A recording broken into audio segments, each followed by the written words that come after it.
সিনেমার মাধ্যমে শাকিব খানের সাথে যেমন অন্যায় করা হয়েছে, ঠিক আমার সাথেও একটা অন্যায় করা হয়েছে। সেটা হলো প্রিন্স সিনেমাটা অর্ধেক দেখার পর আমি যখন টিকিট কাউন্টারে গেলাম আমার টিকিটের টাকাটা ফেরত চাওয়ার জন্য, টাকা তো ফেরত দিলই না, উল্টা আমারে বলল বাধ্য হইয়া পুরো সিনেমাটা দেখলাম। আর রিভিউটা অনেক দেরি করে দিতেছি, তার কারণ হলো আমি শাকিব খানের অনেক বড় একজন ডাইহার্ট ফ্যান। আগে যদি এই রিভিউটা দিতাম তাহলে কমসে কম 50,000 মানুষ এই সিনেমাটা দেখতো না।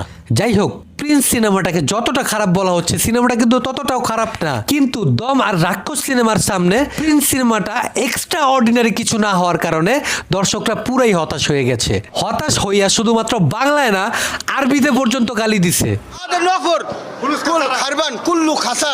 যাই হোক, প্রিন্স সিনেমাটা মূলত ধরা খাওয়ার অন্যতম প্রধান কারণ হলো একটা সিনেমার সবচেয়ে গুরুত্বপূর্ণ মোট 3টা বিষয়: গল্প, স্ক্রিন প্লে, অভিনয়। প্রিন্স সিনেমা এই 3টার মধ্যে 2টার মধ্যেই ফেল মারছে। সিনেমায় ডিরেক্টর সাহেব গল্প তো বলা শুরু করছে, কিন্তু ওই গল্পটা আর শেষ করতে পারে নাই। প্রথম হাফটা মোটামুটি ভালোই চলছিল। সিনেমায় আমরা শাকিব খানকে, অর্থাৎ সিনেমায় যার নাম হলো ইব্রাহিম, যার এলাকায় একটা দুর্ঘটনা ঘটে যায়, যার ফলে পুলিশের কাছ থেকে বাঁচতে সে ঢাকায় চলে আসে। ঢাকায় এসে নতুন আরেকটা ঝামেলায় পড়ে যায়, যার ফলে তাকে জেলে যেতে হয়।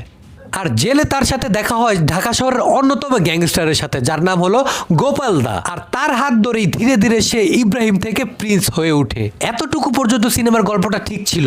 তারপরে সিনেমার গল্পই শেষ। স্ক্রিনে চলছিল, একটু পর পর পুলিশ তার উপরে রেড দিচ্ছে, কিন্তু সে পুলিশকে মেরে বেরিয়ে যাচ্ছে। আবার কিছুক্ষণ পর নতুন করে রেড দিচ্ছে, আবার সে পুলিশকে মেরে বের হয়ে যাচ্ছে। সিনেমায় মোট 4 বার তার উপর রেড পড়ে। প্রিন্স সিনেমাটা দর্শকের ভালো লাগবে কিনা মেকার্সটা এইটা না ভাইবে প্রিন্স 2 বানানোর ডিক্লেয়ার দিয়ে দিছে। আরে ভাই, আগে প্রথম পার্টটা তো ঠিকমতো বানাও।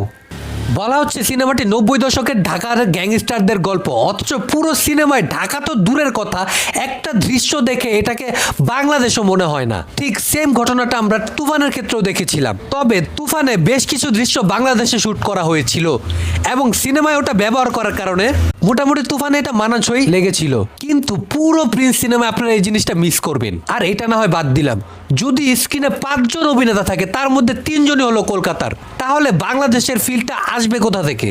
তারপর হলো ডিটেইলিং এর অভাব। আপনি 1990 সালের একটি গল্প বলছেন, অথচ সিনেমায় নায়ক নায়িকাকে নিয়ে বাংলাদেশের রয়্যাল এনফিল্ডে করে শপিং মলে যাচ্ছে শপিং করতে, যেখানে আবার উন্নত মানের লিফটও রয়েছে। সিনেমায় এমন একটা দৃশ্য রয়েছে যেখানে ওয়াইফাইয়ের রাউটার পর্যন্ত দেখা যাচ্ছে। সিনেমায় একটা পর্যায়ে গিয়ে প্রিন্সকে পুরো দেশের পুলিশ খুঁজে বেড়াচ্ছে, অথচ নায়িকার সাথে সে গাড়িতেই বসে আছে। পুলিশ নায়িকার সাথে কথা বলছে, কিন্তু প্রিন্সকে তারা দেখছেই না, কিছু বলছেই না। সিনেমায় মোট 2টা নায়িকা রাখা হয়েছে। একটি হলো কলকাতার জয়ন্তীময়ী কুণ্ডু, তার অভিনয় আমার কাছে মোটামুটি ভালোই লেগেছে। কিন্তু দ্বিতীয়জন ছিল আমাদের তাসনিয়া ফারিন। এই সিনেমায় সত্যি কথা বলতে গেলে তাকে কোনো দরকারই ছিল না। আমার কাছে মনে হয় শুধুমাত্র গানগুলোতে নাচার জন্য তাকে রাখা হয়েছে। ওই যে একবার শাকিব খান মেরিল প্রথম আলো অনুষ্ঠানে বলেছিল তাকে, তোমার অডিশন লাগবে না, এমনিতেই কাজ করে নিলাম। সম্ভবত আগের গ্যাংস্টারদের নায়িকাদের সাথে একটা সম্পর্ক থাকতো, শুধুমাত্র সেই জিনিসটাই দেখানোর জন্য তাকে রাখা হয়েছিল। কিন্তু তাকে কিভাবে রাখা উচিত এই জিনিসটা ডিরেক্টর বুঝতে পারে নাই। দিব্যেন্দু ভট্টাচার্যের মতো একজন পাওয়ারফুল ভিলেন থাকা সত্ত্বেও তাকে ঠিকমতো ব্যবহারই করা হয় নাই। হিরো ভিলেনদের মধ্যে যে একটা লড়াই বা টাসেল হয়, সেই জিনিসটা সিনেমা ছিলই না। শুধুমাত্র একটা দৃশ্যে তারা মুখোমুখি হয়েছিল মারামারির জন্য, সেই দৃশ্য ভিলেনকে আমরা পালিয়ে যেতে দেখি। তাহলে তার মতো একজন অভিনেতাকে রেখে কি লাভ হলো? এই সিনেমার সবচেয়ে ভালো দিক যেটা ছিল সেটা হলো শাকিব খান নিজেই। এই বান্দার স্ক্রিন প্রেজেন্ট জাস্ট আনবিটেবল। রাক্ষস সিনেমাটা আমি দেখেছি, আমার কাছে মোটামুটি ভালোই লেগেছে, কিন্তু আমি বলছি পুরো রাক্ষস সিনেমায় এতবার হাতে তালি কিংবা শীষ বাজায় নাই যতবার প্রিন্স সিনেমায় শাকিব খানের এন্ট্রিতে পাবলিক বাজিয়েছিল। যখনই স্ক্রিনে সে আসে পুরো হল গরম, and he is just looking like a king in this movie. সবাই বলছে এই সিনেমার বিএফএক্স ভালো না বলে সিনেমাটা দর্শকের ভালো লাগে নাই। আসলে এগুলো কোনো সমস্যা না। প্রথম সমস্যাটা হলো বরবাদ, তাণ্ডব, তুফানের মতো সিনেমা দেখার পর শাকিব খানকে নিয়ে তার দর্শকদের প্রত্যাশা ছিল আরও অনেক বেশি, যেই জিনিসটা প্রিন্স সিনেমা ফিল আপ করতে পারে নাই, শুধুমাত্র তাদের একঘেয়েমি দুর্বল মেকিংয়ের জন্য।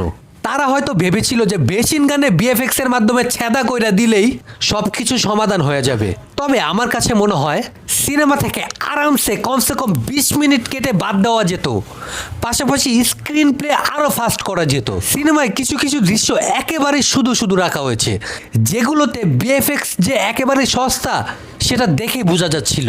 সিনেমা যার কোনো দরকারই ছিল না। শুধু তাই নয়, গাড়ির দৃশ্যগুলো তো পিছনে পর্দা লাগিয়ে চালিয়ে দিয়েছে। তুফান সিনেমার অ্যারেঞ্জমেন্ট কিন্তু প্রিন্স সিনেমার থেকে অনেকটাই কম ছিল।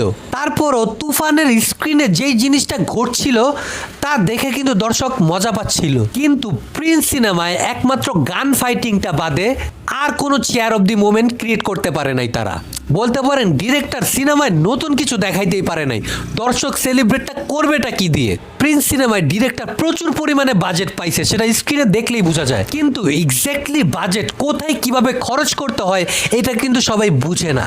তবে এই একটা জিনিস খুবই খারাপ লাগছে, সেটা হলো লাস্ট 2 বছর যে লোকটা পুরো সিনেপ্লেক্স পুরো ইন্ডাস্ট্রি একাই কাঁপাইছে, অথচ তাকে অর্থাৎ শাকিব খানের প্রিন্স সিনেমাকে এইবার সিনেপ্লেক্সে মুক্তি দেওয়া নিয়ে প্রচুর পরিমাণে ঝামেলা পোহাইতে হয়েছে। এটা সম্ভবত শুধুমাত্র ট্রেইলার ভালো না লাগার পাশাপাশি সিনেমাটার খারাপ রিভিউ আসার কারণে ঘটেছে। তবে শাকিব খানের নাম এই সিনেমার টাকা তো উঠবেই, পাশাপাশি লাভও হয়ে সিনেমাটা হিটও হয়ে যাবে, এইটা শিওর। তবে প্রিন্সের সাথে মাল্টিপ্লেক্সের এই ঘটনাটা খুবই অন্যায় হয়েছে।